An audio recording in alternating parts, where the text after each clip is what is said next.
Hello बच्चों, I am Rashmi your maths teacher. तो आज इस वीडियो में हम इस चैप्टर को करने जा रहे हैं खत्म। तो लास्ट 4 क्वेश्चंस बचे हैं। तो क्वेश्चन नंबर 21 देखो, find equation of the line which is equi distant from parallel lines this and this. तो आपको यहाँ पे कह रहा है दो लाइन है, एक लाइन ये है, एक लाइन ये है, दोनों आपस में क्या है, पैरेलल है। ये लाइन इस तरह से, तो ये लाइन इस तरह, दोनों आपस में यहाँ पर क्या है, पैरेलल। तो पैरेलल लाइन का क्या मतलब होता है, दोनों के बीच में जो डिस्टेंस होती है वो बिल्कुल इक्वल होती है हर पॉइंट पे। वही लाइन पैरेलल होती है ना जो एक दूसरे को कभी भी इंटरसेक्ट नहीं करती है।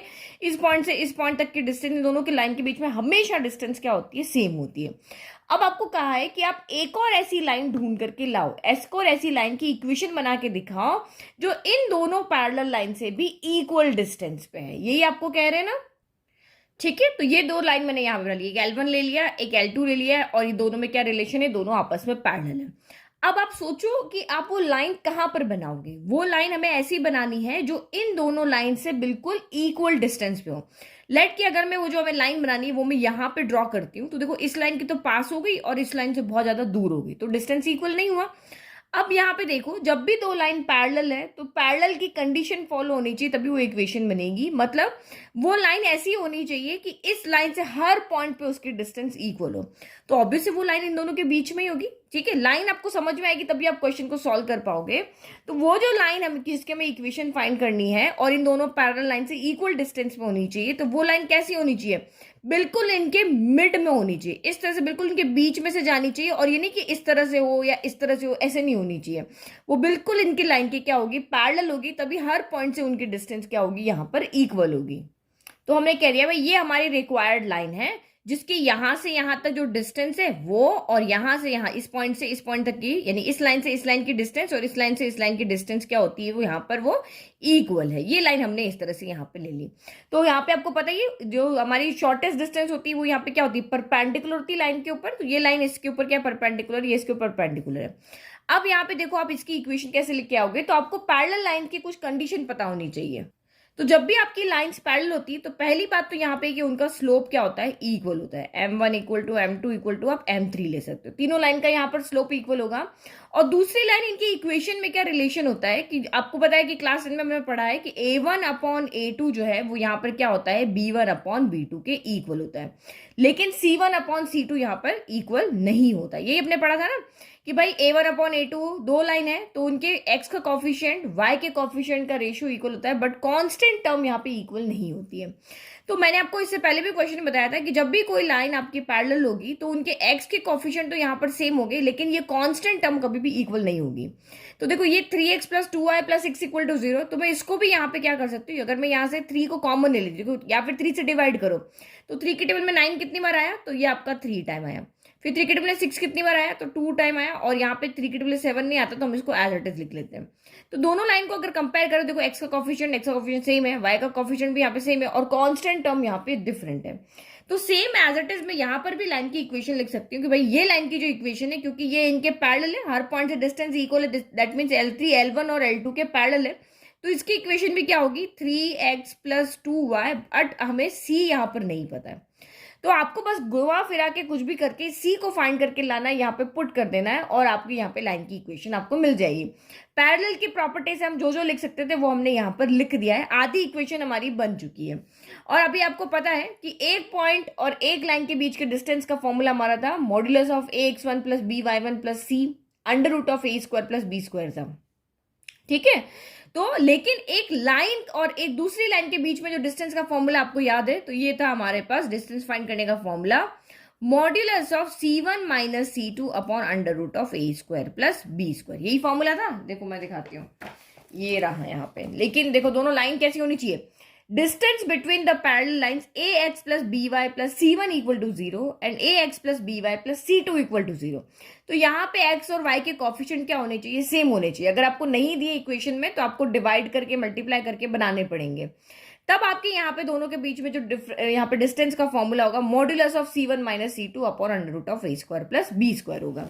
तो इसका मतलब हम यहाँ से d1 d2 फाइंड कर सकते हैं। d1 d2 कैसे फाइंड कर सकते हैं, अगर आपको इन दोनों लाइन के बीच में डिस्टेंस का फॉर्मूला लगाना है तो आप यहाँ पे c1 माइनस c2 कर दो, तो this minus this under root of a square plus b square, तो a और b तो यहाँ पे सेम है। इन दोनों के बीच में भी डिस्टेंस फाइंड कर लो। आपको कहा है d1 इक्वल टू d2 है, तो हम d1 d2 की वैल्यू फाइंड कर लेते, पुट करके और सॉल्व करके देखते हैं हमारे पास c आता है कि नहीं। ठीक है, तो जो भी गिवन था, जो भी आपको एक्सप्लेन किया, वो सारा मैंने यहाँ पर आपको लिख दिया। अब लास्ट आपका यहाँ पे ये 2 लाइन की इक्वेशन, ये जो हमें लाइन की इक्वेशन फाइंड करनी है वो, यानी लाइन L3 बस C फाइंड करके लाना। तो D1 upon D1 equal to D2 हमें क्वेश्चन में दिया, उसी की हेल्प लेने। तो D1 यहाँ पे कौन है, L1 और L3 के बीच का डिस्टेंस है। तो इसको आप किसी को भी C1 ले लो, किसी को भी C2 ले लो। ये लाइन यहाँ पर हम जो है, देखो A तो 3 है, B आपका यहाँ पे 2 है, इसको हम C1 ले लेते हैं और इसको हम यहाँ पे C2 ले लेते हैं। तो ये कितना हो जाएगा, modulus of C1 minus C2, तो C माइनस, और ये माइनस का 7/3, तो यहाँ पे आपका क्या हो जाएगा, प्लस हो जाएगा। देखो एक फॉर्मूले का माइनस आ रहा है ये वाला, और एक इसका माइनस आ रहा है, तो ये दोनों माइनस मिलके क्या हो जाएंगे, प्लस हो जाएंगे। तो C plus 7/3 upon under root of A² plus B², यानी 3² प्लस यहाँ पे क्या हो जाएगा, 2² हो जाएगा। फिर इक्वल टू यहाँ पे भी मॉड्यूलस, अब इन दोनों के लाइन के बीच का डिफरेंस, तो ये C1 है, इसको C2 ले लेते हैं, तो C माइनस 6 हो जाएगा यहाँ पे। C माइनस का 6 divided by under root of 3² plus यहाँ पे क्या हो जाएगा, 2²। तो इक्वल के दोनों तरफ डिनोमिनेटर आपके सेम है, तो डिनोमिनेटर से तो ये डिनोमिनेटर आपका यहाँ पे क्या हो गया, कैंसिल हो गया। अब जो बचा है सिर्फ उसको देखते हैं। तो हमारे पास बचा है मॉड्यूलस ऑफ C प्लस 7/3 बचा है, और equal to modulus of C minus 6 बचा है। तो अब यहाँ पे आपकी क्या हो सकती है, 2 ही कंडीशन आ सकती है। यहाँ पे देखो मैं लिखती हूँ कि अगर modulus of A equal to modulus of B है, modulus of A equal to modulus of B है, तो इसका मतलब A equal to plus minus B होगा, या B equal to plus minus A होगा। मतलब आप इन दोनों को जब सॉल्व करोगे तो या तो आपको पॉजिटिव वैल्यू मिलेगी या आपको यहाँ पर नेगेटिव वैल्यू मिलेगी, क्योंकि हमें यहाँ पे C की वैल्यू निकाल कर लेकर आनी है। तो हम क्या पॉसिबिलिटीज हो सकती है यहाँ पे हम वो देख रहे हैं। तो इसका मतलब यहाँ पे 2 केस हमें यहाँ पे मिलेंगे। क्या केस मिलेंगे कि C plus 7/3 equal to plus minus क्या मिलेगा, प्लस माइनस C माइनस का 6 मिलेगा। मॉड्यूलस को हटा दिया ना, मॉड्यूलस को हटाने का काम तो यही है कि भाई अंदर क्या क्या वैल्यू मिल सकती है, ये वैल्यू मिल सकती है। सॉल्व करो, 1 बाय 1 लेकर के सॉल्व करते हैं। ओके, तो taking positive sign, taking negative sign, एक बार प्लस साइन ले रहे हैं, एक बार माइनस ले रहे हैं। देखो जब आप प्लस का साइन ले रहे हो तो देखो यहाँ पे C से C कैंसिल हो रहा है, मैं C को उधर लेके जाऊंगी तो माइनस का C हो जाएगा, और ये मुझे यहाँ पे जब जिस वेरिएबल की वैल्यू लानी है वही कैंसिल हो रहा है। तो इसका मतलब यहाँ पे तो हमें सोल्यूशन मिलेगा नहीं, हमें तो C की वैल्यू चाहिए ना। यहाँ पर हम यहाँ पे सारा तामझाम कर किसके लिए रहे, C की वैल्यू निकालने के लिए कर रहे हैं, और यहाँ पे तो हमारा C ही कैंसिल हो रहा है। तो इसका मतलब इस यहाँ पे जब आप पॉजिटिव साइन ले रहे हो तो आपको यहाँ पे आंसर नहीं मिल रहा है। तो भाई हमने यहाँ पे लिख दिया, यहाँ पे आंसर आना पॉसिबल नहीं है। मतलब ये कंडीशन तो होगी नहीं कि भाई लेफ्ट इक्वल टू राइट, यानी दोनों पॉजिटिव साइन के हो, ये यहाँ पे पॉसिबल नहीं है। अब नेगेटिव साइन लेते हैं, तो ये आप यहाँ पे सॉल्व करो। C plus 7/3 equal to minus C, और माइनस माइनस प्लस का C हो गया, प्लस का 6 हो गया। नाउ माइनस का C उधर लेके चले जाओ, इसको इधर लेकर के आ जाओ, तो ये माइनस का C उधर जाएगा, तो ये C प्लस C हो गया, इक्वल टू आपका कितना हो जाएगा, 6 है, प्लस का 7/3 इधर आएगा, तो ये माइनस का 7/3 हो जाएगा। तो this implies 2C equal to 6, 3 और 1 का एलसीएम कितना हो जाएगा, 3, 1 के टेबल में 3 आएगा 3 टाइम, तो 6 3 18 माइनस 7 हो गया। तो this implies 2C equal to 11 by आपका यहाँ पर 3 हो गया, तो दिस एम्प्लाइज C कितना हो गया, 11/3, 2 यहाँ पर क्या हो गया, 6 हो गया, यानी C हमें यहाँ पे मिल गया 11/6। बस अब यहाँ पे पुट कर दो और हमारी इक्वेशन बन गई। तो now equation of required line will be, line कौन सी थी हमारी, L3 थी, ठीक है। तो ये बस C की वैल्यू यहाँ पे रख दी, 3x plus 2y plus 11/6 equal to 0। अब आप चाहो तो ये आंसर भी आपका राइट है, और आप एलसीएम ले लो तब भी आपका यहाँ पर सही है।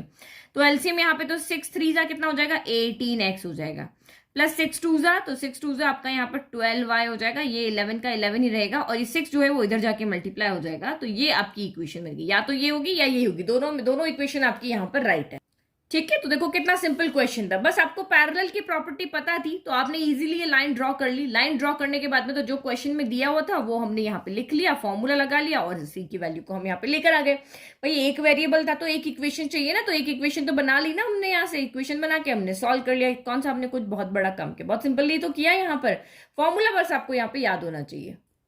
नेक्स्ट क्वेश्चन नंबर 22 देखो, तो इसमें फिजिक्स का यूज आएगा। यहाँ पर देखो, A ray of light passing through the point 1, 2। तो यहाँ पे क्या कहा है आपको कि एक यहाँ पे रे है लाइट की, वो 1, 2 से तो क्या कर रही है, पास हो रही है। Reflects on the x axis at point A point से वो रिफ्लेक्ट हो रही है, लेकिन वो ए पॉइंट कहां पर है, एक्स एक्सिस पर है। And reflected ray passes through the point 5, 3, और वो रिफ्लेक्टेड रे आपकी 5, 3 से पास हो रही है। फाइंड द कोऑर्डिनेट्स ऑफ ए। देखो पहले एक्सिस का है ना, एक्सिस ड्रॉ कर लेते हैं, ठीक है। ये मैंने एक्सिस ड्रॉ कर लिया। तो एक रे है वो 1, 2 से पास हो रही, तो एक्स के लिए 1 चलना है, वाई के लिए 2 चलना है। तो लेट कि ये वाला पॉइंट जो मेरा है वो 1, 2 है।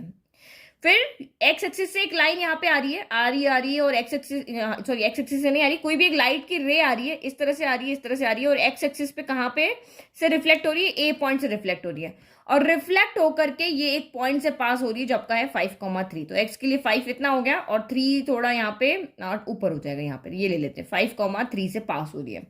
तो ये हमारी रे है, आई ए से टकराई और टकरा करके चली गई। तो आपको कह रहे हैं भाई आप ए के कोऑर्डिनेट फाइंड करके बताओ। अब ए कहां पर है, एक्स एक्सिस पे है ना, तो एक्स एक्सिस पे आपको एक्स तो मिलेगा लेकिन वाई नहीं मिलेगा, क्योंकि एक्स एक्सिस पे वाई क्या होता है, 0 होता है। तो बस आपको कुछ भी तिकड़म लगा के इस एक्स की वैल्यू फाइंड करके लेकर के आनी है, जो हमारे यहाँ पे दिया हुआ है, जो फॉर्मूलाज हमें पता है, जो भी हमारा फिजिक्स का नॉलेज है, जो भी लगा करके बस इस एक्स की वैल्यू को कैसे भी करके फाइंड करके लेकर के आ जाना है। तो अब यहाँ पे क्या करें, देखो आपको जब एक रे इस तरह से आती है और जाती है, तो आपको पता है कि इनके बीच में जो एंगल बनता है ना, एंगल ऑफ यहाँ पे क्या हो जाएगा, angle of incidence ray equal to angle of क्या होता है, रिफ्लेक्टेड रे होता है। तो इंसिडेंस रे और रिफ्लेक्टेड रे आपको यहाँ पे बनाने के लिए, दोनों के बीच का जो एंगल बनाने के लिए हमें क्या करना पड़ता है, जिस पॉइंट से ये रिफ्लेक्ट हो रही है ना, वहां पे हमें एक नॉर्मल ड्रॉ करना पड़ता है। तो इस तरह से जब हम यहाँ पे एक नॉर्मल ड्रॉ करेंगे तो इधर वाला एंगल जो इंसिडेंस रे है वो रिफ्लेक्टेड रे के एंगल के क्या हो जाएगा, इक्वल हो जाएगा। कुछ तो करेंगे तभी तो हम इस एक्स की वैल्यू को निकाल पाएंगे। ओके, तो ये हमारी यहाँ पे नॉर्मल की लाइन हो गई एट पॉइंट ए। अब ये जो एक्स एक्सिस है ना, ये आपका एक मिरर का काम कर रही, क्योंकि यहां से रे आ रही है और एक्स एक्सिस से रिफ्लेक्ट होके यहाँ पर जा रही है। तो नॉर्मल आपको समझ में आ गया कि जहां पर भी हमारा ये जहां पर भी ये रे आती है, जिस पॉइंट से रिफ्लेक्ट हो जाती है, तो वो जो यहाँ पर है रिफ्लेक्टिंग सरफेस के ऊपर जो आप एक परपेंडिकुलर ड्रॉ करते हो, वो यहाँ पे क्या हो जाता है, एक नॉर्मल है, उसको हम यहाँ पे क्या कहते हैं, नॉर्मल कहते हैं। तो जो नॉर्मल लाइन जो होती है, ये वाली लाइन, तो यहाँ पे जो एंगल बन रहा है उसको 2 पार्ट में डिवाइड करती है। इसको हम एक को इंसिडेंस रे और ये आपकी रिफ्लेक्टेड रे, तो इंसिडेंस रे और रिफ्लेक्टेड रे का जो यहाँ पे एंगल बनता है वो यहाँ पे इक्वल होता है। तो लेट की अगर ये एंगल आपका यहाँ पर थीटा है, तो ये एंगल भी यहाँ पर क्या हो जाएगा, थीटा हो जाएगा। यही होता है, हमें जो हमें पता है वही तो हम लिख रहे हैं, तभी तो क्वेश्चन को सॉल्व कर पाएंगे।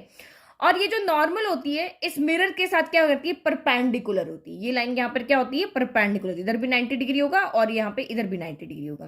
ठीक है, तो ये हमें चीज यहाँ पे समझ में आ गई है। ठीक है, तो ये मैंने यहाँ पे लिख दिया कि जो इंसिडेंट रे होती है वो आपकी यहाँ पे रिफ्लेक्टेड रे के साथ में क्या करती है, बराबर एंगल बनाती है। तो ये थीटा है, ये भी थीटा है, और ये एंगल आपका यहाँ पे 90 डिग्री, क्योंकि जो नॉर्मल होती है मिरर के साथ में क्या होती है, 90 डिग्री का एंगल बनाती है।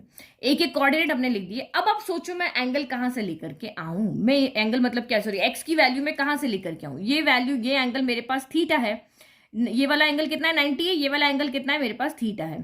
तो देखो यहाँ पे लाइन ही लाइन की बात हो रही है, तो हम कुछ स्लोप की फॉर्म में निकालें।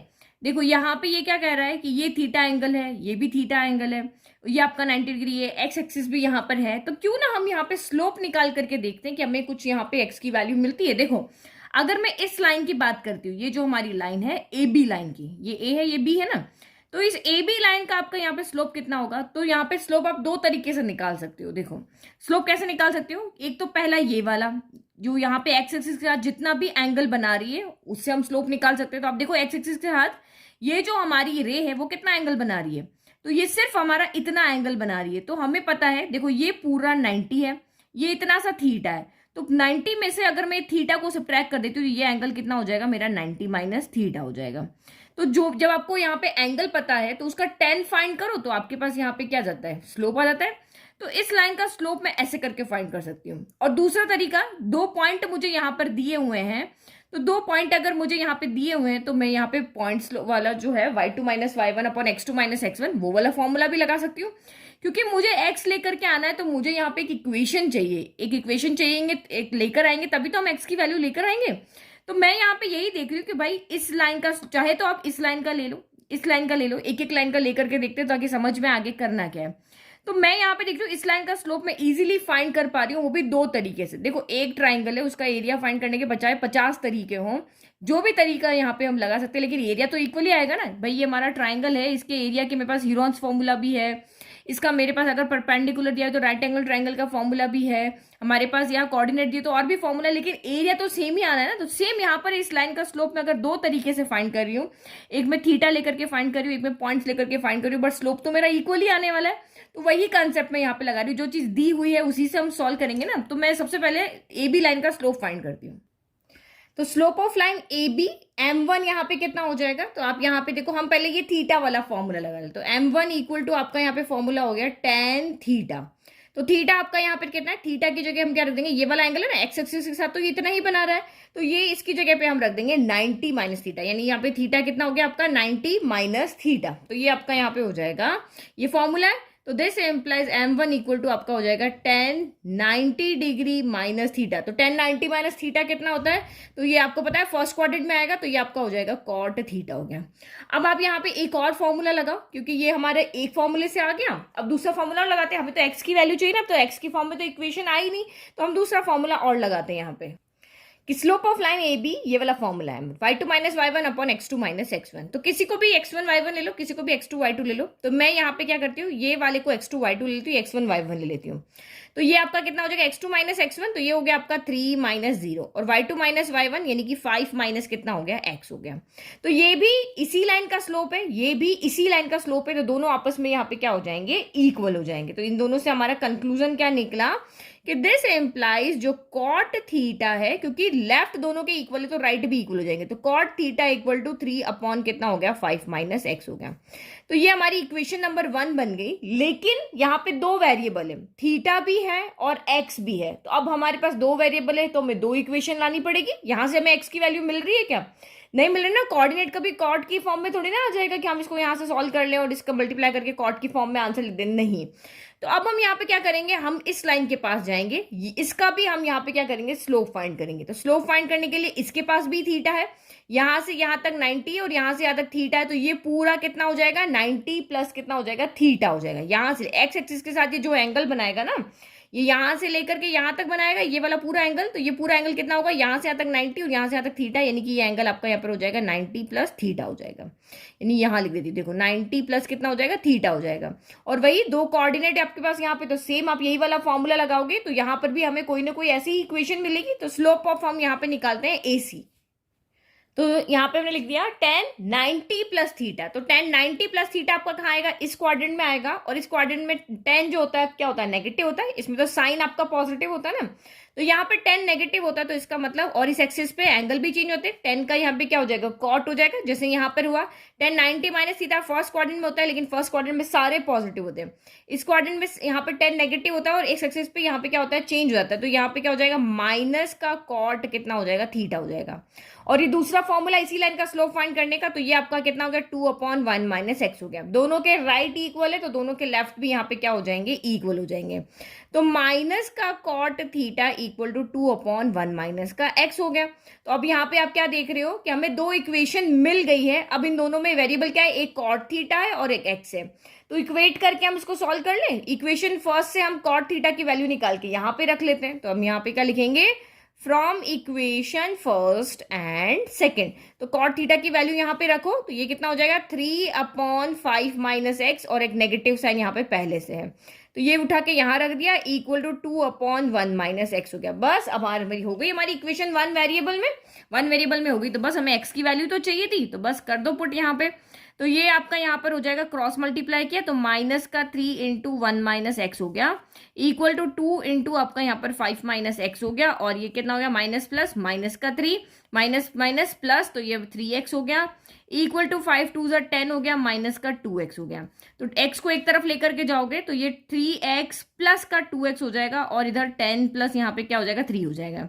तो यहाँ पे क्या हो गया 5x इक्वल टू आपका 13 हो जाएगा। तो this implies x equal to आपका 13 बाय कितना हो जाएगा 5 हो जाएगा। तो ये हमारी आ गई x की वैल्यू। देखो कितनी इजीली हम इस क्वेश्चन को सॉल्व कर लिया कि स्लोप हमें पता है, यहाँ पे स्लोप हम निकाल सकते हैं। तो स्लोप का तरीका लगाया और 1 बाय 1 एक का निकाला, भाई नहीं हो रहा है एक इक्वेशन से काम, तो दूसरी इक्वेशन बना के लाया। हमारे पास तो दो स्लोप है, इसका स्लोप अलग है, इसका स्लोप अलग है, और हमने इसको सॉल्व करके यहाँ बना दिया।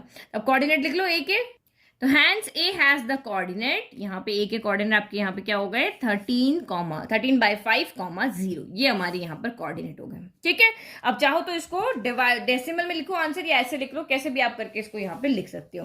तो ये हमारा हो गया यहाँ पे क्वेश्चन 22। तो किसी भी क्वेश्चन को देख के घबराना नहीं है, जहां पे जो चीज समझ में आती है कि भाई ये यहाँ पे आ रही है, यहाँ जा रही है, तो कोई ना कोई यहाँ पे स्लोप का रिलेशन हो रहा है, एक्सिस भी आपको यहाँ पे दी हुई है, तो बस थोड़ा सा आपको डीप में सोचने की बात है, आपको आंसर अपने आप यहाँ पे मिल जाएगा आपको यहाँ पे क्या करना चाहिए।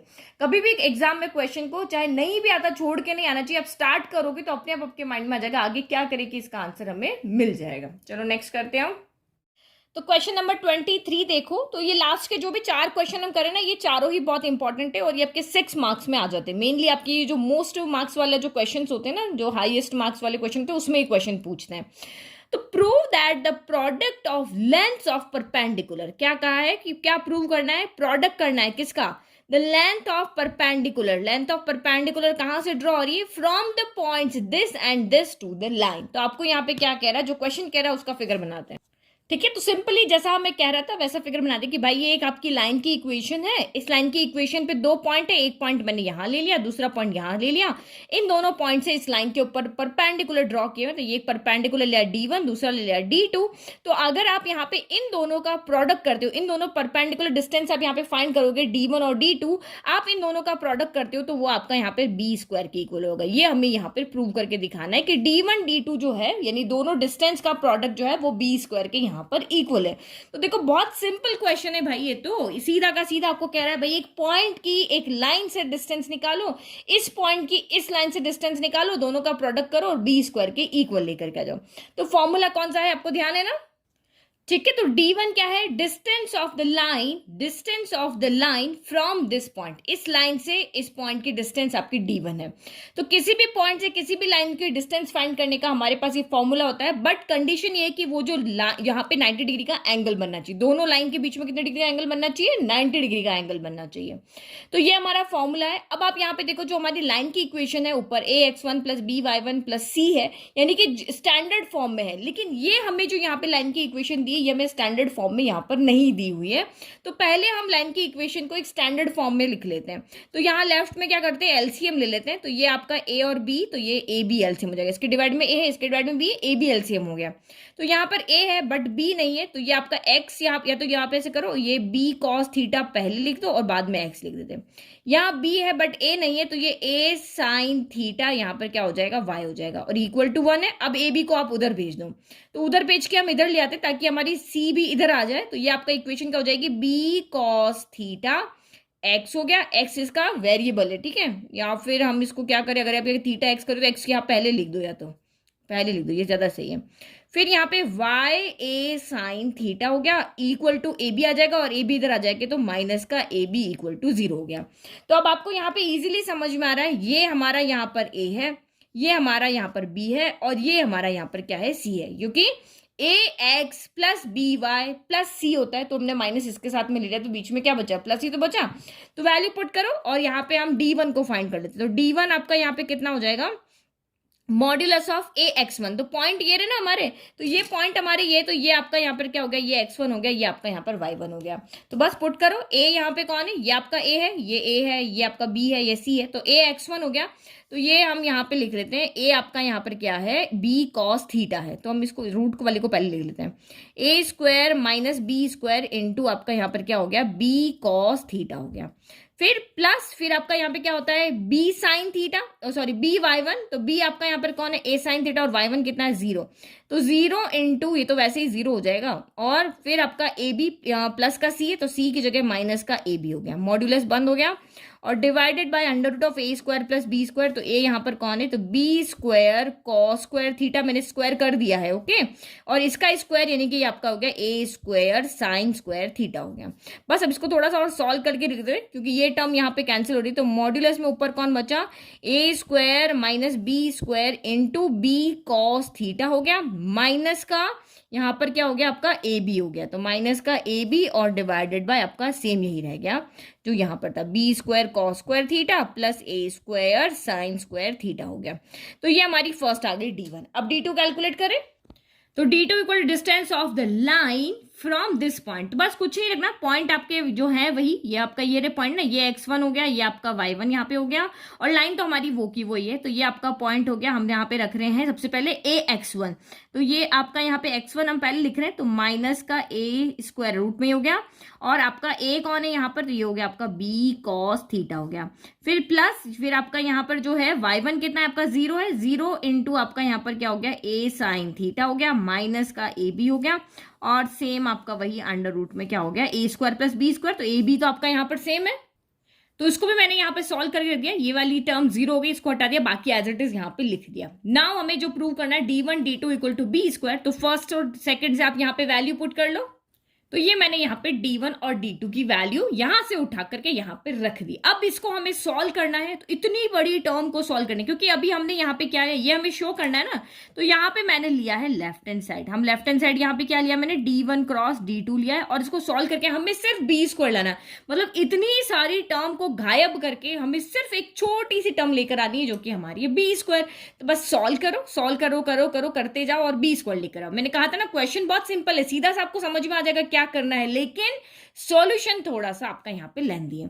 तो आप यहाँ पे देखो, ये हम न्यूमरेटर को देखते हैं, तो ये टर्म और ये टर्म, ये टर्म और ये टर्म दोनों यहां पर सेम है। तो सॉल्व आप यहां पे कैसे करोगे, देखो मुझे यहां पे क्या दिख रहा है, ये ए है, ये बी ले लेते हैं, मीन्स कैपिटल ए बी ले लो या एक्स वाई ले लो, ये एक्स है ये वाई है, तो यहाँ पे बीच में साइन क्या है, एक्स माइनस वाई दिख रहा है, और यहाँ पे मुझे क्या दिख रहा है, माइनस का एक्स माइनस का यहाँ पे क्या दिख रहा है, वाई दिख रहा है। अगर मैं यहाँ से माइनस का कॉमन ले लूं तो ये यहाँ पे क्या हो जाएगा, ये भी प्लस हो जाएगा, ये भी प्लस हो जाएगा, दोनों प्लस हो जाएंगे। तो देखो एक फॉर्मूला यहाँ पे बन रहा है, ये बन जाएगा ए प्लस बी, ये बन जाएगा ए माइनस बी, क्योंकि हमें तो जैसे जैसे करके इन टर्म को कम करना है, कम करके ये एक लेकर आना है।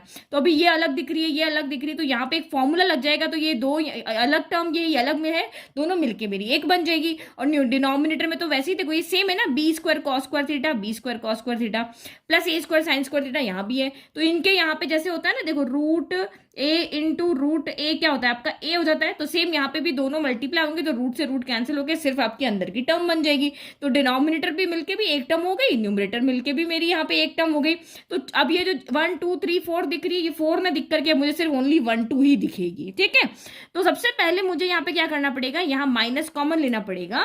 तो पहले हम यहाँ पे माइनस कॉमन लेते हैं, क्योंकि एक चीज मुझे पता है, मॉड्यूलस ऑफ माइनस एक्स जो होता है वो मॉड्यूलस ऑफ एक्स की क्या हो जाता है, इक्वल हो जाता है। भाई अंदर तो कुछ भी रखो ना, ठीक है। तो ये वाली चीज मैं यहाँ पे यूज करके क्या करूंगी, अंदर इसको मैं दोनों को प्लस कर दूंगी, क्योंकि माइनस एक्स का जो मॉड्यूलस होता है वो मॉड्यूलस ऑफ एक्स की इक्वल होता है, क्योंकि मॉड्यूलस का काम क्या होता है, नेगेटिव को पॉजिटिव बनाना। तो यही तो ये काम कर रहा है, चाहे वो किसी पॉजिटिव नंबर का मॉड्यूलस हो या किसी नेगेटिव नंबर का मॉड्यूलस हो, आंसर तो आपका सेम है ना। अंदर -2 हो, मॉड्यूलस से बाहर आएगा तो 2 आएगा, प्लस का 2 हो, मॉड्यूलस से बाहर आएगा तो भी आपका यहाँ पर क्या आएगा, 2 ही आने वाला ना। तो दोनों के अगर यहाँ पे देखो, ये मैंने मॉड्यूलस ऑफ -2 क्या हो गया, 2 हो गया, मॉड्यूलस ऑफ 2 भी यहाँ पे क्या हो गया, 2 गया, दोनों के राइट इक्वल है तो दोनों के लेफ्ट भी तो इक्वल होंगे। समझ में आ गया, ओके। तो मैंने यहां दोनों टर्म से क्या कर दिया, माइनस कॉमन ले लिया, माइनस कॉमन लिया तो ये क्या हो गया, मॉड्यूलस ऑफ माइनस का ये पूरा एक्स हो गया, या माइनस का कोई भी ले लो, माइनस का वाई ले लो, तो मॉड्यूलस ऑफ माइनस का एक्स हमारा मॉड्यूलस ऑफ एक्स के इक्वल होता है। तो भाई अब इस माइनस को हमने यहां से गायब कर दिया, अब ये हमने कर दिया है गायब, और उस टर्म को एज इट इज यहाँ पे क्या कर दिया है,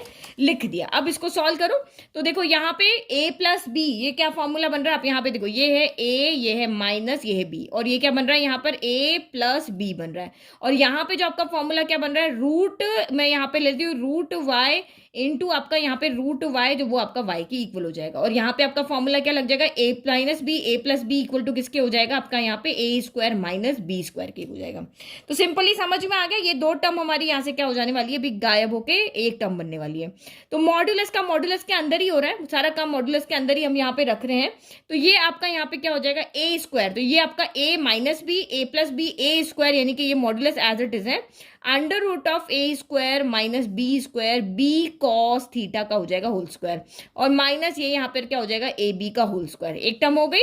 और डिनोमिनेटर में मल्टीप्लाई होकर ओनली y बच जाएगा, यानी अंदर की टर्म बच जाएगी, तो b square cos square theta plus a square sine square theta यहाँ पे बच गया, ठीक है। कुछ भी नहीं किया ना, देखो सिंपली तो हमने सॉल्व कर लिया। अब और सोचो यहाँ पे क्या कर सकते हैं, तो मैं यहाँ पे स्क्वायर को खोल सकती हूँ, तो ये आपका मॉड्यूलस हो गया under root of a square, ये एक ही टर्म है पूरी, तो इसका स्क्वायर अलग होगा, इसका स्क्वायर अलग हुआ, तो ये ए स्क्वायर माइनस बी स्क्वायर हो गया, क्योंकि रूट एक एक्स का स्क्वायर क्या होता है, एक्स हो जाएगा, रूट एक्स का स्क्वायर में क्या हो जाएगा, ये या रूट का मतलब क्या होता है 1/2, 1/2 से ये 2 कैंसिल हो गया, ओनली एक्स बच गया, तो यहाँ पर भी रूट हट के अंदर वाली टर्म बच जाएगी। फिर ये बी, तो ये बी स्क्वायर हो जाएगा और ये आपका यहाँ पर कॉस स्क्वायर थीटा हो जाएगा। फिर माइनस ये आपका यहाँ पर ए स्क्वायर बी स्क्वायर हो जाएगा, और डिनोमिनेटर तो आपका सेम ही रहेगा, इसने तो कुछ किया ही नहीं भाई, इसके पास तो सब अपना जो स्टार्टिंग से टर्म चलती आ रही वही टर्म हमारी चल रही है। अब और यहाँ पे देखो, इधर भी बी स्क्वायर है, इधर भी बी स्क्वायर है, तो बी स्क्वायर यहाँ भी कॉमन आ जाएगा, तो ये मॉड्यूलस हमारा है, ये यहाँ से आपकी बी स्क्वायर की टर्म कॉमन आ गई, अंदर आपका यहाँ पे क्या बच रहा है, a square minus B square बच रहा है कॉस स्क्वायर थीटा, और यहाँ से माइनस का आपका ए स्क्वायर बच रहा है, और ये मॉड्यूलस आपका यहाँ पर जो हमारा चल रहा था ना, वो बिल्कुल एज इट इज हमारा मॉड्यूलस यहाँ पे चल ही रहा है। और डिनोमिनेटर में तो हम कुछ कर ही नहीं रहे, डिनोमिनेटर तो हमारा यहाँ पे वैसे भी हमें कुछ भी करके इसको कैंसिल करना है, तो ए स्क्वायर साइन स्क्वायर थीटा हो गया। अब एक और लॉजिक यहाँ पे देखो जो आपको यहाँ पे समझना चाहिए कि मॉड्यूलस ऑफ एक्स स्क्वायर जो होता है वो एक्स स्क्वायर के इक्वल होता है, क्योंकि मॉड्यूलस का काम यहाँ पे क्या होता है, किसी भी अंदर जो भी वैल्यू आ रही है उसको पॉजिटिव करना, लेकिन किसी भी नंबर का स्क्वायर जो होता है वो तो वैसे ही हमेशा ग्रेटर देन जीरो होता है ना, यहाँ पे कोई भी वैल्यू दो, पॉजिटिव रखो नेगेटिव रखो, कोई भी वैल्यू रखो, ये हमेशा ग्रेटर देन इक्वल टू यहाँ पे क्या होगी, जीरो होगी, मतलब ये कभी भी हमें नेगेटिव वैल्यू देगी ही नहीं, तो हम इसको यहाँ पे रूट से बिना कोई उसके कैलकुलेशन के, बिना कोई चीज ऐसी की नहीं समझे, हम इसको बी स्क्वायर को मॉड्यूलस से बाहर कर देते, क्योंकि ये खुद जो है कि बी स्क्वायर जो है वो greater than equal to zero है, ये मॉड्यूलस से बाहर भी आ गई ना, तब ये मॉड्यूलस के रूल को नहीं ब्रेक करेगी, मॉड्यूलस के रूल को ये हमेशा फॉलो करेगी, क्योंकि मॉड्यूलस का काम होता है नेगेटिव को बाहर नहीं जाने देना, नेगेटिव को पॉजिटिव बनाना, तो ये भी वही काम करती है, ये भी नेगेटिव को पॉजिटिव बना देती है। तो यहाँ पे मॉड्यूलस बच गया, अब बच गया आपका A square minus B square cos square theta minus यहाँ पे ए स्क्वायर बच गया, और डिनोमिनेटर तो जो हमारा चल रहा था वही हमारा चल रहा है।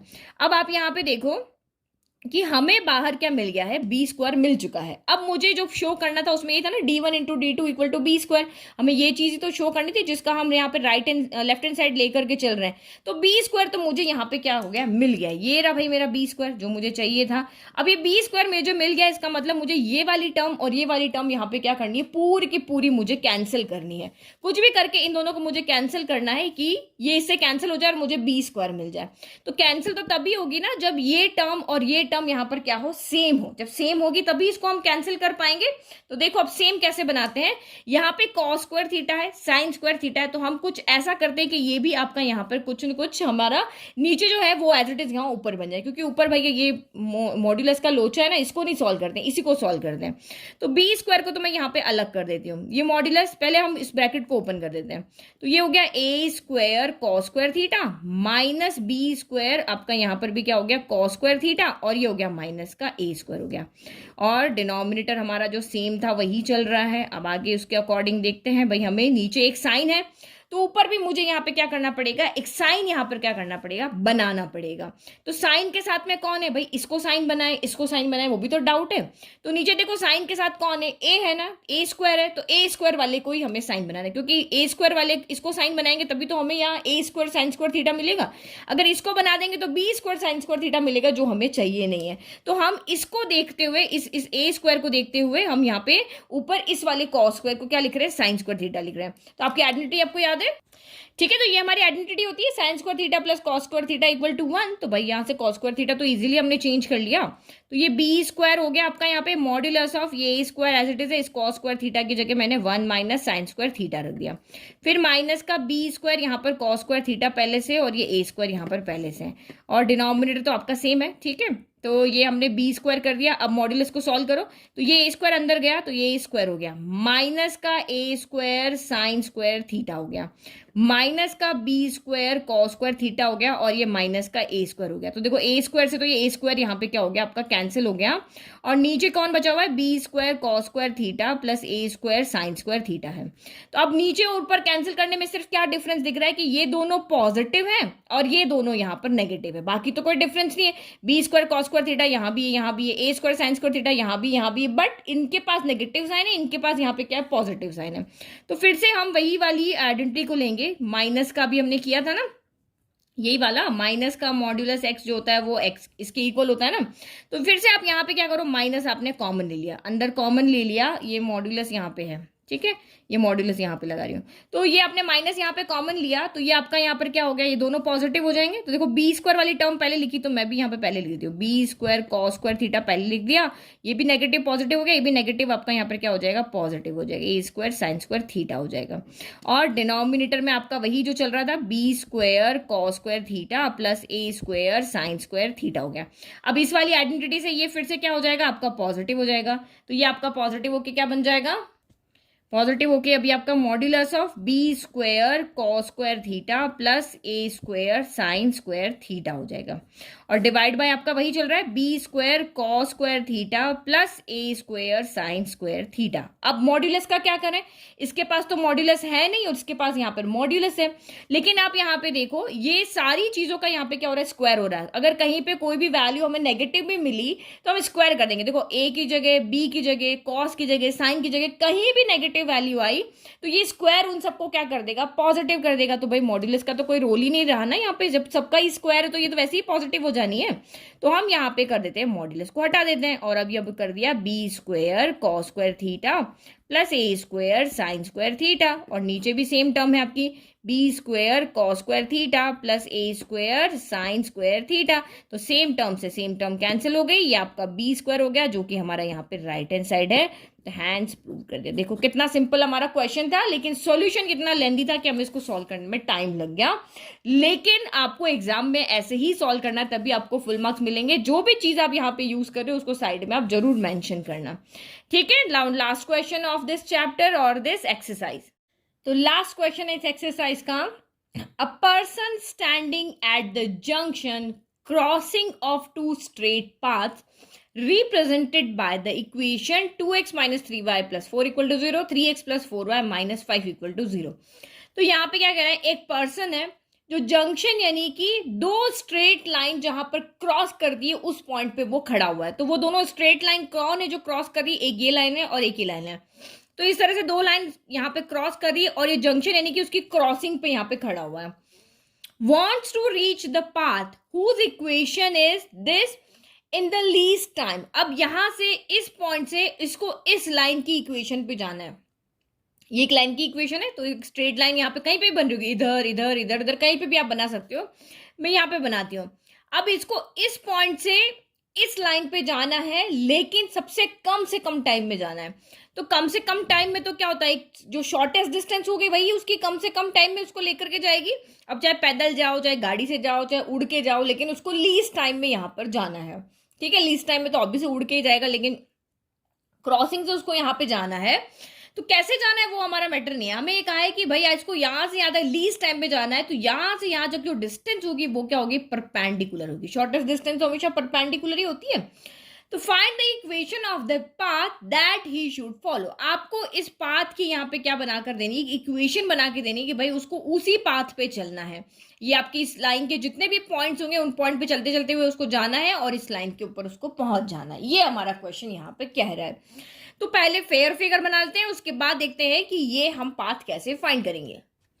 तो ये हमारा हो गया फिगर, और ये हमारी यहाँ पे हो गई तीनों लाइन की इक्वेशन। तो ठीक है, ये पाथ, ये आपका पॉइंट कौन सा है, ये आपका जंक्शन जो कह रहे हैं ना, वो ये जंक्शन वाला पॉइंट है, यानी कि आपका यहाँ पर क्या है, क्रॉसिंग पॉइंट है। यहाँ पे वो आदमी खड़ा हुआ है, यहाँ से उसको यहाँ जाना है, लीस्ट टाइम में जाना है। लीस्ट टाइम मतलब वो इसके साथ परपेंडिकुलर डिस्टेंस पे वो चलेगा, तभी उसका लीस्ट टाइम यहाँ पर होगा। और हमें इस लाइन की इक्वेशन यहाँ पर फाइंड करनी है। तो कैसे लेकर आए हम इस लाइन की इक्वेशन, क्या दिया हुआ है इस लाइन का कि हम इस लाइन की इक्वेशन लेकर के आए, क्योंकि लाइन की इक्वेशन लाने के तो हमारे पास बहुत से फॉर्मूले हैं, बट 90% क्वेश्चन या उससे भी ज्यादा 98% क्वेश्चन जो है वो आपके पॉइंट स्लोप, जो आपका था ना स्लोप दिया हो, एक पॉइंट दिया हो, तो हम वहां से उस लाइन की इक्वेशन निकाल लेते थे। तो हमेशा अधिकतर यही ट्राई करो कि भाई पॉइंट स्लोप फॉर्मूला लग जाए। तो इस लाइन का हम यहाँ पे क्या करते हैं, एक पॉइंट ढूंढ करके लेकर आते हैं। तो पॉइंट कैसे आएगा, देखो दो लाइन जब इस तरह से इंटरसेक्ट करती है तो ये हम उसका जो सॉल्यूशन पॉइंट है या ये जो क्रॉस करने वाला पॉइंट है वो इजीली निकाल सकते हैं। भाई दोनों लाइन की इक्वेशन को सॉल्व करो, जो एक्स और वाई की वैल्यू आएगी, आपने किया है ना 10th क्लास में, दो लाइन के जहां पे इंटरसेक्ट करती हो इंटरसेक्टिंग पॉइंट आप कैसे फाइंड करते थे, दोनों इक्वेशन को चाहे एलिमिनेशन, सब्स्टिट्यूशन, एलिमिनेशन किसी से भी इसको सॉल्व करते ही आपको ये यहाँ पर ये पॉइंट मिल जाएगा। तो ये पॉइंट इस लाइन का भी है, इस लाइन का भी है और इस लाइन का भी है, तीनों ही लाइन का ना भाई, तीनों की लाइन के ऊपर पॉइंट है, क्योंकि यहाँ से ये बंदा खड़ा हुआ है, और इन दोनों के क्रॉस हो रहा है, तो ये पॉइंट हमें मिल गया, मतलब इस लाइन का पॉइंट तो हमें यहाँ पे मिल गया। अब एक स्लोप लाने की कोशिश करें, तो स्लोप कैसे लेकर के आए? देखो इधर से तो कोई स्लोप मिलने वाला नहीं है भाई, ये लाइन की इक्वेशन दी तो ये भी तो कोई काम करेगी, ये फालतू थोड़ी ना आई है यहाँ पर। तो ये यहाँ पे क्या है, ये रेड वाली लाइन इन दोनों के साथ में, तो ये तीनों का कॉमन पॉइंट है, तो पॉइंट तो यहाँ पे सॉल्व करके आ गया। अब इस लाइन के साथ ये क्या है, परपेंडिकुलर रिलेशन है, इसका परपेंडिकुलर रिलेशन है, तो फिर दोनों के स्लोप का क्या होगा, दोनों के स्लोप का यहाँ पे जो मल्टीप्लाई होगा वो क्या होगा, m1 इंटू m2 क्या होगा, -1। इन दोनों लाइन के स्लोप का, क्योंकि हमने पॉइंट तो मिल गया, अब हमें स्लोप चाहिए, तो हम स्लोप वाला रिलेशन देख रहे हैं। भाई इसका स्लोप अगर मैंने m1 ले लिया, इसका मैंने m2 ले लिया, तो दोनों परपेंडिकुलर, तो m1 इंटू m2 क्या होता है, -1 के इक्वल होगा। किसी भी एक का स्लोप निकाल लो, भाई इसका तो स्लोप है नहीं, इसको पूछते भाई तो अपना स्लोप बता दो, तो इसने कहा यस मैं जनरल फॉर्म में हूं, तो मेरा स्लोप यहाँ पे क्या होता है, माइनस का a/b की फॉर्म में होता है। तो भाई माइनस का a/b तो फॉर्मूला आ जाएगा ना, ये कितना है यहाँ पे माइनस, तो फॉर्मूले का a कितना है 6 है, b कितना है -7 है, ये कैंसिल किया, इसका स्लोप आ गया 6/7। तो पॉइंट मिल गया, स्लोप मिल गया, पॉइंट स्लोप फॉर्मूला लगाओ और रेड वाली लाइन की इक्वेशन को लेकर जाओ, बस यही सिंपल क्वेश्चन है ना। देखो कितना सिंपल क्वेश्चन है। तो पहले हम इस लाइन और इस लाइन, यानी कि ये जो हमारी लाइन है ये हमारी L1 है, ये लाइन हमारी L2 है और ये लाइन हमारी L3 है। तो L1 और L2 को हम सॉल्व करते ताकि हमें ये जंक्शन या क्रॉसिंग का पॉइंट मिल जाए या इंटरसेक्टिंग पॉइंट मिल जाए। तो जंक्शन पॉइंट फाइंड करने के लिए हमें 1 और 2 इन दोनों इक्वेशन को सॉल्व करना पड़ेगा। तो देखो किसी भी एक का कोफिशिएंट यहाँ पे सेम करना पड़ेगा, क्यों x का 2 है, y यहाँ पे 3 है, यहाँ y का 3 है, यहाँ y का 4 है, तो किसी भी एक का कोफिशिएंट आप यहाँ पे सेम कर दो। तो देखो अगर मुझे यहाँ पे अगर यहाँ पे सेम करना है तो दोनों को मल्टीप्लाई करना पड़ेगा, क्योंकि ना तो 2 के टेबल में 3 आता है ना 3 के टेबल में 2 आता है। तो इस इक्वेशन को इसके कोफिशिएंट यानी 3 से मल्टीप्लाई करो और इस इक्वेशन को इसके कोफिशिएंट यानी 2 से मल्टीप्लाई करो। 3 2 जा 6 हो जाएगा, यहाँ भी 6 हो जाएगा, करो मल्टीप्लाई। तो इक्वेशन 1 आपकी यहाँ पे क्या बन जाएगी, 3 2 जा 6x माइनस 3 3 जा 9y प्लस 4 3 जा 12 इक्वल टू 0 हो गई। ये 1 ऐसे चेंज हो गई। अब 2 कैसे चेंज हो गई, 3 2 जा 6x माइनस 4 2 जा 8y, नहीं प्लस आएगा, और माइनस का 5 2 जा 10 इक्वल टू 0 हो गए। अब यहाँ पे एलिमिनेट तो हो ही नहीं रहा भाई, साइन सेम है, तो साइन चेंज कर दो, ये प्लस का माइनस हो गया, ये माइनस हो गया, और ये यहाँ पर क्या हो गया आपका प्लस हो गया। तो 6x से तो 6x आपका यहाँ पे कैंसिल हो गया, माइनस माइनस प्लस हो गया, तो 9 प्लस 8 17y हो गया, लेकिन साइन नेगेटिव आएगा क्योंकि दोनों नेगेटिव है। 10 प्लस 12 हो गया 22 इक्वल टू 0। यहाँ से y की वैल्यू निकाल लो, y इक्वल टू कितना हो जाएगा, प्लस का 22 इधर आके माइनस का 22 हो गया, माइनस का 17 इसके मल्टीप्लाई में है तो इसके डिवाइड में आएगा। देखो पहले ये उधर जाएगा तो फिर ये बच जाएगा, फिर ये यहाँ पर इधर आएगा, ठीक है। तो एक स्टेप मैंने कम कर दी, तो यहाँ से हमें y की वैल्यू कितनी मिल गई, y इक्वल टू हमें मिल गया 22/17। तो अब इस y की वैल्यू को कहाँ पुट करेंगे, किसी भी एक इक्वेशन में पुट करो, हमें x की वैल्यू भी तो चाहिए, ये इंटरसेक्टिंग पॉइंट तो ये तभी आएगा। तो y की वैल्यू को हम ना पुट कर देते हैं 1 के अंदर, putting y equal to 22/17 in equation number 1। तो पुट करो 2x एज इट इज है, माइनस 3 इंटू वाई कितना है 22/17 प्लस 4 इक्वल टू 0। x की वैल्यू चाहिए, बाकी सबको उधर भेज दो। तो 2x यहाँ पे रह गया, तो ये आपका नेगेटिव वाला पहले जाएगा, पॉजिटिव हो जाएगा, तो ये कितना हो गया 3 2 जा 6 3 2 जा 6 66/17 हो गया, और ये प्लस का 4 इधर आके माइनस का 4 हो गया। एलसीएम ले लो, 2x इक्वल टू 4 के डिवाइड में 1 है, तो 17 और 1 का एलसीएम हो गया 17। तो यहाँ पे तो 66 ही रहेगा, 1 के टेबल में 17 आता 17 टाइम, तो 17 इंटू 4 यहाँ पर हो गया 68 हो गया। तो ये आपका कितना बच गया, तो this employees 2x equal to 66 में से आपका 68 गया, तो माइनस का 2/17 हो गया। तो दिस एम्प्लाइज x कितना हो जाएगा, माइनस का 2/17, तो ये 2 इधर नीचे चला जाएगा, 2 से 2 कैंसिल हो गया, तो माइनस का 1 कितना हो गया 17 हो गया। तो y की वैल्यू भी मिल गई और हमें यहाँ पे x की वैल्यू भी मिल गई, मतलब जंक्शन वाला पॉइंट तो हमें यहाँ पे मिल गया। क्या जंक्शन वाला पॉइंट हमारा क्या है, x कितना है माइनस का 1/17 है और y कितना है तो आपका 22/17 है, ये दोनों पॉइंट हमें मिल गए। अब इसका स्लोप निकाल के लाए, वो इसकी हेल्प से लेकर के आएंगे, तो क्या लिखेंगे अब, तो सो पॉइंट ऑफ इंटरसेक्शन हमने यहाँ पे लिख दिया। अब हमें स्लोप लेकर के आना है, तो पहले L3 लाइन का हमने स्लोप निकाल दिया था, पहले ही मैंने आपको समझा दिया था, तो ये L3 लाइन का यहाँ पर स्लोप लिख दिया 6/7। नाउ अब हमें OA लाइन का यहाँ पर स्लोप चाहिए, जो रेड वाली लाइन है उसको नेमिंग कर दिया OA। तो हमें पता है दोनों लाइन आपस में परपेंडिकुलर, तो m1 into m2 equal to क्या होगा -1 होगा। तो m1 इसको ले लिया, OA का स्लोप यहाँ पर क्या हो गया m2 हो गया, तो यहाँ पे वैल्यू पुट कर दो 6/7 into m2 equal to minus का 1 हो गया। तो दिस एम्प्लाइज m2 कितना हो जाएगा -1, 7 चला जाएगा ऊपर, 6 चला जाएगा नीचे, तो m2 इक्वल टू कितना हो गया, माइनस का 7 बाय आपका यहाँ पर हो गया 6। तो ये हमें उसका पॉइंट भी मिल गया और ये हमें यहाँ पर उसका स्लोप भी मिल गया। भाई ये लाइन OA का ये पॉइंट हो गया और ये स्लोप हो गया। अब पॉइंट स्लोप फॉर्मूला लगा दो और इक्वेशन ले लो। ठीक है, तो now equation of line OA passing through this point and it's slope is -7/6, point slope formula. तो y माइनस y1, तो y1 आपका यहाँ पर कितना हो गया 22 बाय हो गया 17, फिर इक्वल टू m, तो माइनस का 7/6 हो गया और x माइनस x1, तो ये माइनस और तो ये माइनस माइनस मिलके यहाँ पे प्लस हो जाएंगे, फॉर्मूले का माइनस और ये वाला माइनस। अब बस सॉल्व करो, 6 को आप उधर भेज दो, तो ये 6 इंटू y माइनस 22/17 हो गया और यहाँ पे -7 इंटू एक्स प्लस 1 बाय कितना हो गया 17 हो गया। तो सिंपली 6 को मल्टीप्लाई करो, ये 6y हो गया माइनस 6 इंटू 22 कितना हो जाएगा, तो ये आपका 6 2 12 का 2 कैरी 1, 6 2 12 और ये आपका हो गया 13, तो 132/17 हो गया। इधर माइनस का 7x हो गया और प्लस माइनस ये हो जाएगा यहाँ पर माइनस 7 1 7 बाय कितना हो गया आपका 17 हो गया। वेरिएबल को एक तरफ ले जाए, हमारे तो जनरल फॉर्म इक्वेशन बनानी है ना, तो ये हमारा यहाँ पर हो गया माइनस का 7x उधर जाके 7x प्लस 6y हो गया। अब इन दोनों को सॉल्व कर ले, तो इसको एक बार मैं इधर ले आती हूँ, तो ये आपका यहाँ पर हो गया दोनों ही, ये वाला नेगेटिव उधर जाएगा तो ये पॉजिटिव हो गया 132/17 माइनस का 7/17। बस सॉल्व करो, 7x plus 6y equal to, denominator same है तो एलसीएम आ गया 17 आ गया, तो न्यूमरेटर सीधे सीधे सब्ट्रैक्ट हो जाएंगे, 132 माइनस 7 हो गया, तो ये हो गया आपका 7x प्लस 6y। 132 में से आपका यहाँ पर 7 गया तो कितना बच गया 125/17 हो गया। तो सीधा का सीधा इसको इधर लेके चले जाओ, ax प्लस by, ये आपका c हो जाएगा, नहीं तो एलसीएम ले लो, तो ये 17 उधर चला जाएगा, 17 इंटू 7 कितना हो जाएगा, तो 119x हो जाएगा, 17 इंटू 6 तो ये 102y हो जाएगा और प्लस का 125 उधर जाके तो माइनस का 125 इक्वल टू 0 गया। तो ये हमारी ax plus by plus c equal to 0 की फॉर्म में हमारी ये क्या आ गई है इक्वेशन, और पीछे आंसर भी आपको यही दिया हुआ है। लेकिन मैंने कहा ना एग्जाम में आपको ये नहीं मैच करते कि एनसीईआरटी बुक में जो आंसर दिया है वो आपको ला करके देना है, ऐसा कभी नहीं होता है। तो आप यहाँ भी छोड़ दोगे तब भी राइट है, पूरा सॉल्व करोगे तब भी आपका यहाँ पर राइट है। तो देखो ये रियल लाइफ सिचुएशन बेस्ड आपका क्वेश्चन था, बहुत सिंपल था, सीधा का सीधा फॉर्मूला था, समझ में आ रहा था कि भाई इस लाइन की इक्वेशन लानी, तो हमेशा मास्टर फॉर्मूला जो हमारा है ना, ये पॉइंट स्लोप फॉर्मूला, इसको बनाने की कोशिश करो, एक पॉइंट लाने की कोशिश करो, एक स्लोप लाने की कोशिश करो। तो ये हो गया हमारा चैप्टर फिनिश। अब नेक्स्ट आपको वीडियो मिलेंगे चैप्टर नंबर 15 के, बहुत अच्छे से आपने उसको पढ़ा हुआ है क्लास 10th के अंदर, 9th के अंदर, तो 9th 10th को साथ में लेकर के चलेंगे क्योंकि क्वेश्चन उससे आगे हैं, तो वो फॉर्मूलाज तो हमें यूज करना ही पड़ेगा। ओके, चलो बाय, और चैनल को लाइक शेयर सब्सक्राइब करना नहीं भूलना है। Thank you.